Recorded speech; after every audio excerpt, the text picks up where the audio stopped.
राम राम। कार्तिक महात्म्य 16वां अध्याय। नारद जी बोले कि विष्णु जलंधर नगर में जाकर वृंदा का पतिव्रत धर्म भंग करने की सोचने लगे।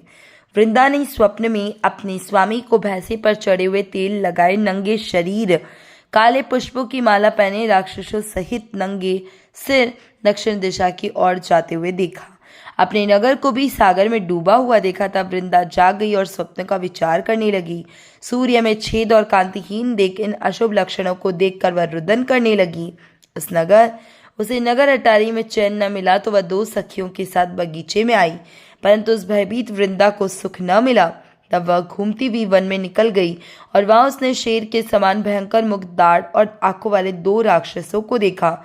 उनको देखकर वह डर गई और भागने लगी। उसी समय उसने शांति रूप मौन धारण किए हुए शिष्य सहित एक तपस्वी को देखा।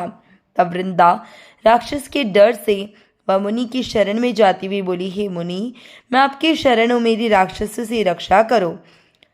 मुनि ने अपनी हुकार मारकर राक्षसों को भगा दिया।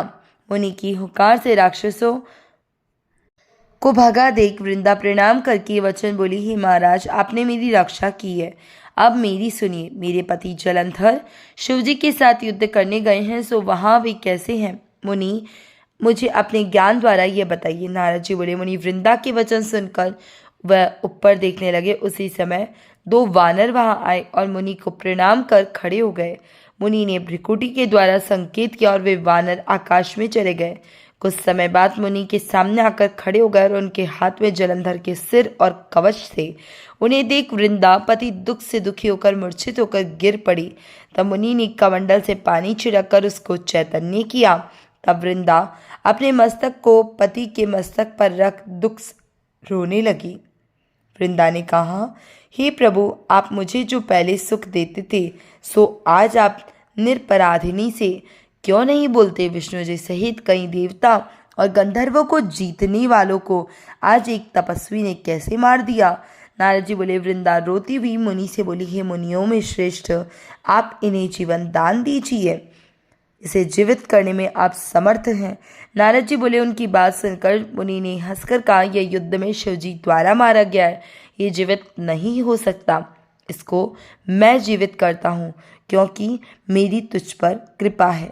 नारद जी बोले, इस प्रकार कहकर मुनि अंतर्ध्यान हो गए और जलंधर एक ओर से आता हुआ दिखाई दिया। उसने वृंदा को आलिंगन करके उसके मुख का चुंबन किया और वृंदा भी अपने पति को पाकर अति प्रसन्न हुई।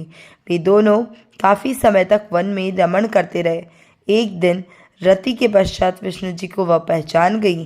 तब क्रोधित होकर वृंदा विष्णु जी से बोली, पराई स्त्री के साथ भोग करने वाले तुमको और तुम्हारे शील को धिक्कार है। मैंने तुम्हें जान लिया है, तुम माया तपस्वी रूप धारण करने वाले हो। तुमने माया से जो दो राक्षस पैदा किए, वे तुम्हारे ही द्वारपाल थे। वे ही वानर राक्षस बनकर तुम्हारी स्त्री को चुराएंगे और तुम स्त्री के दुख से दुखी होकर वन में बंदरों की सहायता लोगे और जो तुम्हारा शिष्य है वह मृग बनेगा। ऐसा कहकर वृंदा चिता बनाकर अग्नि में प्रवेश कर गई। वृंदा को भगवान विष्णु ने बहुत रोका, परंतु वह नहीं मानी। इसके बाद विष्णु जी चिता की भस्म लगा वहीं रहने लगे। मुनियों के बहुत समझाने पर उनका मन शांत न हुआ। इति कार्तिक महात्म्य 16वां अध्याय।